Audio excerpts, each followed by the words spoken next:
Hello नमस्कार जय हिंद साथियों। स्टडी विद मुकेश पाल के यूट्यूब चैनल में आप सभी का स्वागत है।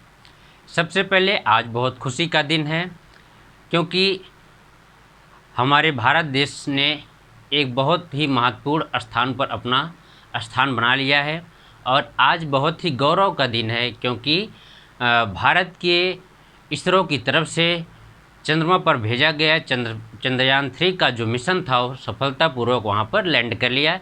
इसके लिए मैं समस्त भारतवासियों को ढेर सारी शुभकामनाएं देता हूँ और इसरो के समस्त वैज्ञानिकों को हृदय की अनंत गहराइयों से कोट कोट बधाइयाँ देता हूँ। खास करके हमारे जो इसरो के चीफ हैं एम सोमनाथ जी, उनका भी मैं बहुत बहुत धन्यवाद करता हूँ क्योंकि यह एक ऐसा पल है जो कि पूरे विश्व में भारत चंद्रमा के दक्षिणी पोल पर पहुंचने वाला इकलौता देश है, एकमात्र देश है, या फिर हम कह सके तो पहला देश है। इसके पहले अभी भी दक्षिणी ध्रुव पर यानी साउथ पोल पर कोई भी देश नहीं पहुंच पाया।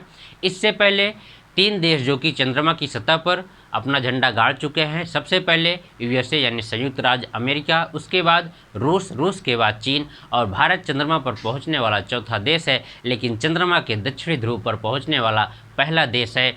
तो आइए चंद्रयान 3 के बारे में कुछ सामान्य जानकारियाँ हम ले लेते हैं। आप सभी भी उसको अच्छे से देखिएगा और समझिएगा। ये जो है मैं बोर्ड पर पूरा एक चार्ट बनाया हूँ। इस चार्ट के माध्यम से मैं आपको बताने का प्रयास करूँगा कि कब क्या कैसे हुआ है।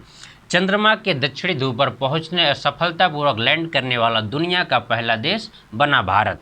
तो मैंने आपसे पहले ही बताया कि चंद्रमा के दक्षिणी ध्रुव यानी साउथ पोल पर पहुंचने वाला भारत एकमात्र देश है, पहला देश है। इसके पहले अभी तक साउथ पोल पर कोई भी देश नहीं पहुंच पाया। ऐसा क्यों नहीं हो पाया? साउथ पोल पर पहुंचना कठिन क्यों है?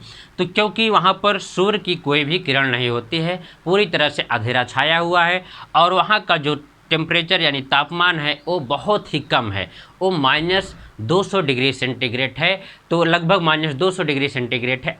इसलिए वहाँ पर पहुँचना बहुत ही कठिन है। इसके साथ साथ वहाँ पर क्रेटर यानी गड्ढे पाए जाते हैं और वहाँ पर सॉफ्ट लैंडिंग करने के लिए बहुत ही कठिनाइयों का सामना करना पड़ता है।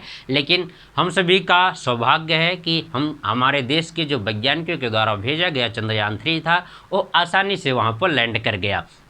आइए अब और समझते हैं। चंद्रमा पर लैंड करने वाले 3 देश इसके पहले थे, यूएसए यानी संयुक्त राज्य अमेरिका, रूस और चीन, और चौथा देश हमारा जो है भारत हो गया है।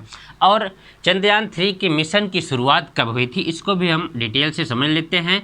इसकी शुरुआत 14 जुलाई 2023 को, अभी हाल के जुलाई महीने में 14 जुलाई 2023 को 2:35 से चंद्रयान हमारे यहाँ से भेजा गया। और ये कब पहुँचा? तो ये 23 अगस्त 2023 को 6:04 पर वहाँ पर लैंड किया। एक बार फिर से समझ लेते हैं। इस मिशन की शुरुआत 14 जुलाई 2023 को 2:35 पर यानी दोपहर के 2:35 पर, और ये कब पहुँचा? तो ये 23 अगस्त 2023 6:04 शाम के 6:04 पर पहुँच गया है। अब इसको पहुंचाने में कितना खर्च आया यानी कुल लागत कितना हुआ है? तो लगभग 615 करोड़ रुपए खर्च हुआ है।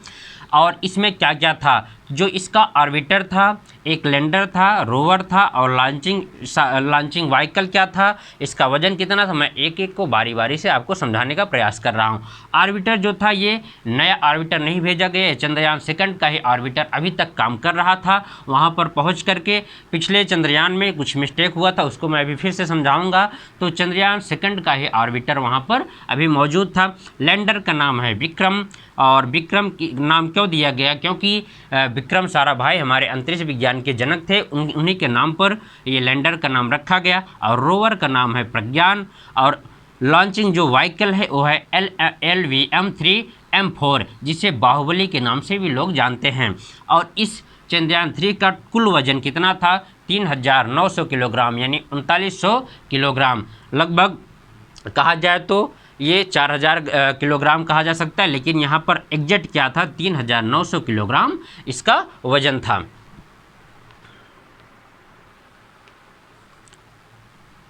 अब हम जान लेते हैं इससे पहले की कहानी। क्या ये पहली बार हुआ है कि चंद्रयान को भारत की तरफ से भेजा गया है? नहीं, ऐसा नहीं है, इसके पहले भी हम कई बार प्रयास कर चुके हैं। तो सबसे पहले चंद्रयान फर्स्ट भेजा गया था, जिसकी जो डेट थी 22 अक्टूबर 2008 को। चंद्रयान फर्स्ट 22 अक्टूबर 2008 को भेजा गया था और उसके रॉकेट का नाम था PSLV C11 और यह केवल ऑर्बिटर मिशन था, यह केवल ऑर्बिटर मिशन था।